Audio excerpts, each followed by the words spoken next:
Today I'm showing you how to get this insane film Drake filter using only your phone. I'm Dre, this is 3 Minute Thursday, where just like the name, I have just 3 minutes to teach y'all whatever you want to learn. Today's filter is one that I actually previewed on my TikTok just 2 days ago, and since then it's been able to get over 280,000 views and close to 16,000 saves. Pretty insane, right? So for that, if y'all could leave a like and share this with a friend before we even get started, I'd really appreciate it. Y'all know the rules, let's throw 3 minutes on the clock and get started. Today I'll be showing you the 3 keys to make your pictures go from the same boring look to this very aesthetic film look. The 3 keys are how to light your photos properly, as well as how to take the before picture all by yourself, and most importantly, how to transform your pictures just like this in the edit. So I promise you don't want to skip through this video and miss a single thing. Similar to most artists' pictures, this one seems to be shot at night with flash, and personally I used to be a huge hater of flash pics, and that's because I didn't know how to edit, and flash pictures always just look super washed out. But our main goal when trying to recreate the photo portion of this look is really dependent on our subject in this case, and Drake, as you can see, is very well lit, meaning whether you decide to take your pictures at night or during the day, focus should be on lighting the subject properly, because as you can see with these pictures, the background really isn't important at all. So essentially, if you're using nighttime photo and don't have good natural lighting, then you must use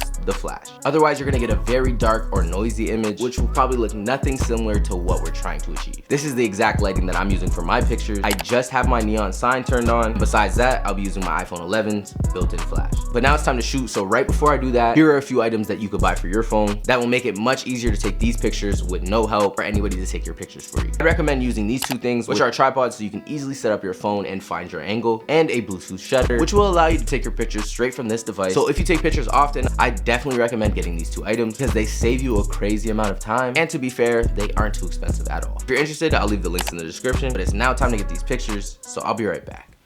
Today, just like every other day, we'll be using Adobe Lightroom Mobile, which is a fully free photo editing app and what I use to edit all my photos on Instagram, which if you aren't already following, now's your chance. But once we have the app downloaded and open, you'll want to click this button right here and import your photos from gallery. Today I'll be using this photo for the edit, and as always, we want to start in the light tab. And from here, I'd recommend trying to get a similar look to me as I'm going through the sliders. Don't worry about getting the same exact value because our lighting and temperature should be different if we shot in different lighting conditions or locations, so don't worry about trying to be perfect. Once we're done with these sliders, we want to move on to the curves. Here we'll be doing a simple S curve, and this just adds some necessary pop to our image, as well as that vintage fade that everyone loves. But once you're finished in the light tab, your image should look somewhat similar to this. Now under the color tab, we'll first be starting with temperature. I'll be dragging the temp slightly warmer, as well as for the tint, slightly to the magentas. Next, we just want to add a bit of vibrance, and right after, take out a bit of saturation. And honestly, that should be it for this section. Next, click the mix tab, and today we'll be slightly adjusting the oranges, the reds, and the blues. Now pause the video and copy these down. Now it's time to head over to the grading tab. Make sure to copy these settings for the shadows, highlights, and midtones. Make sure not to forget the blending and balance sliders too.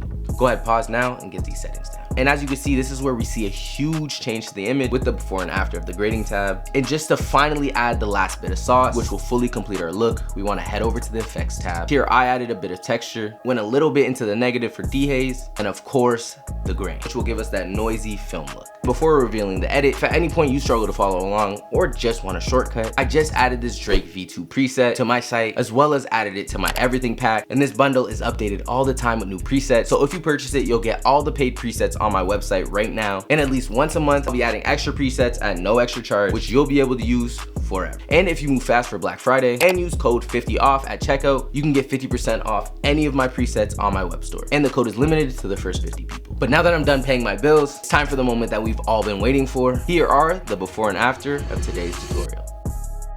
As well, here's our edit side by side to our reference. And if you followed all the steps correctly, your image should look just as fire as mine. Hopefully you enjoyed. If you did, check out one of my other 3 Minute Thursdays. I show you how to replicate presets from the likes of A$AP Rocky, Brent Faiyaz, and Travis Scott. Or you can watch this video here where I show y'all exactly how to download and use one of my free Lightroom Mobile presets. And if you're still here, I love you.